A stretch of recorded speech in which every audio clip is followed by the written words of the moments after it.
તાજેતરમાં જ ભારતીય પાસપોર્ટને લઈને એક મોટા સમાચાર આવ્યા છે. એ વધુ શક્તિશાળી બન્યો છે. તો ચાલો આજે એ જ સમજીએ કે આનો અર્થ શું છે અને ભવિષ્યની મુસાફરી યોજનાઓ પર તેની શું અસર થશે. તો સૌથી મોટી હેડલાઇન શું છે? એ છે કે ભારતીય પાસપોર્ટે ગ્લોબલ રેન્કિંગમાં એક જોરદાર છલાંગ લગાવી છે. કેટલા સ્થાનની ખબર છે? પૂરા 10 સ્થાનની. હા, આ ખરેખર એક મોટો ઉછાળો છે. ચાલો આના વિશે વધુ જાણીએ. તો આ રેન્કનો ઉછાળો 85થી 75 સુધીની સફર, આનું ખરેખર અર્થ શું થાય? સારું, ચાલો જોઈએ કે આ ભારતીય પ્રવાસીઓ માટે કઈ નવી તકોના દરવાજા ખોલી રહ્યું છે. હવે આ એક મોટો સુધારો છે, એ વાત સાચી, પણ આપણે એ પણ યાદ રાખવું જોઈએ કે આપણો અત્યાર સુધીનો બેસ્ટ રેન્ક 2006માં 71મો હતો. મતલબ કે આપણે સાચી દિશામાં તો છીએ જ, પણ હજી આપણી મંઝિલ દૂર છે. પણ સવાલ એ છે કે આ રેન્કિંગ નક્કી કેવી રીતે થાય છે? આની પાછળનું ગણિત શું છે? ચલો આ પાસપોર્ટ ઇન્ડેક્સને જરા ઊંડાણપૂર્વક સમજીએ અને જાણીએ કે આ ટ્રાવેલ ફ્રીડમ એટલે કે મુસાફરીની સ્વતંત્રતાને કેવી રીતે માપે છે. આ કામ કરે છે હેનલી પાસપોર્ટ ઇન્ડેક્સ. તમે એને પાસપોર્ટની દુનિયાનો ઓલિમ્પિક સમજી શકો છો.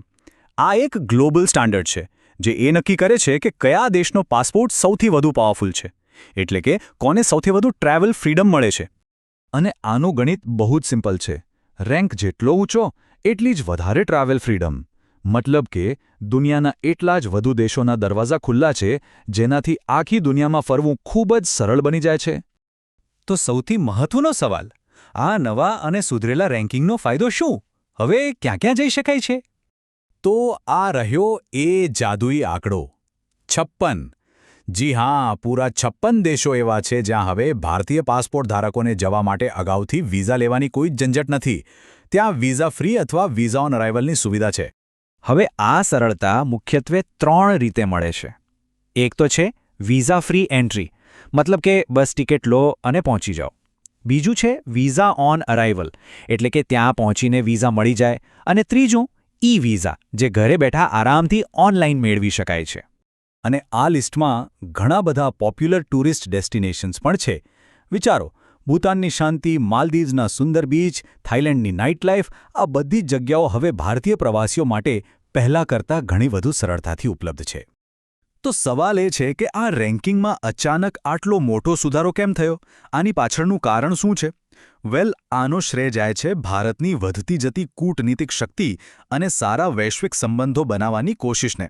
નિષ્ણાતોનું પણ એવું જ માનવું છે. આ સુધારો સ્પષ્ટપણે દર્શાવે છે કે વૈશ્વિક સ્તરે ભારતની ઓળખ અને સ્વીકૃતિ વધી રહી છે. આ ભારતની મજબૂત થઈ રહેલી આંતરરાષ્ટ્રીય છબીનું સીધું પરિણામ છે. તો આ સમજવું ખૂબ જ જરૂરી છે કે આ માત્ર રેન્કિંગનો એક આંકડો નથી. આ તો સારા રાજદ્વારી સંબંધો અને આંતરરાષ્ટ્રીય સહયોગ વધારવાના પ્રયત્નોનું એક નક્કર પરિણામ છે, જેનો ફાયદો સામાન્ય લોકોને મળી રહ્યો છે. તો હવે આગળ શું?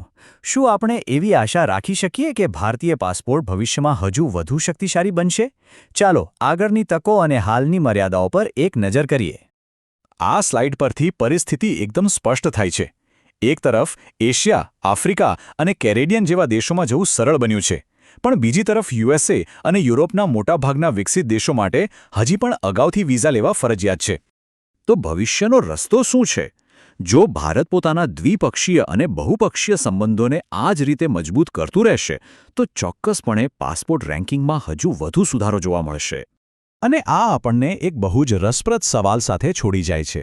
જેમ જેમ દુનિયામાં ભારતનો પ્રભાવ વધતો જશે, ત્યારે એ કયો આગામી દેશ હશે જે ભારતીયો માટે પોતાના દરવાજા ખોલશે? આનો જવાબ તો સમય જ આપશે, પણ એક વાત તો પાક્કી છે, ભારતીય પાસપોર્ટ ધારકો માટે ભવિષ્ય ઉજ્જવળ દેખાઈ રહ્યું છે.